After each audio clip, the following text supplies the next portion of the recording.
Здравейте хора, аз съм Веско и това видеоклипче ще го покажа за да разберете как можете да снимате екрана си. Което правя аз в момента. Първо влизате в вашия магазин Google Play, аз съм с новия апдейт на тия, натискате в търсачката и пишете SCR Pro, т.е. Screen Recorder и ви излиза ето това. Много хубав, много добре, използването му е много лесно.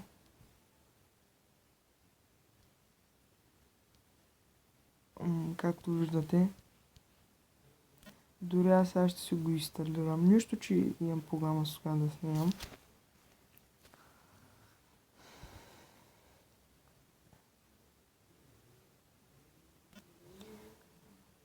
Другата програма е, значи едната е Screen Recorder, а другата е Mobizen Game Screen Recorder.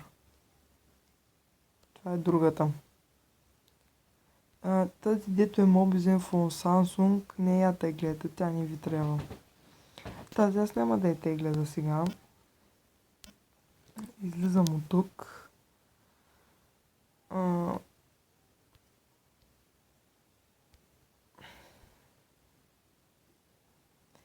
Искам Screen Recorder.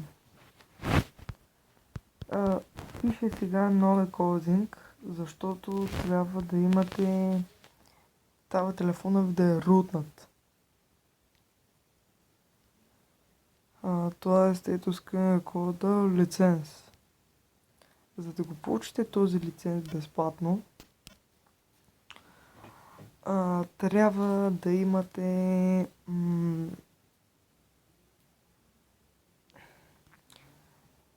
Aptoide, може да го изтеглите от Google или не знам дали го няма и в Google Play.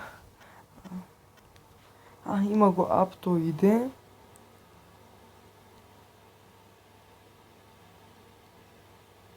Ето го. DS Download.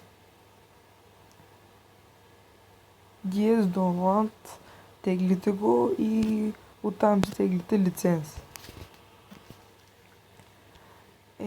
Това беше клипчето, за което ви казах, че ще направя. Или може да не съм казал, не знам, не спомням. Аз миналия път снимах на FIFA.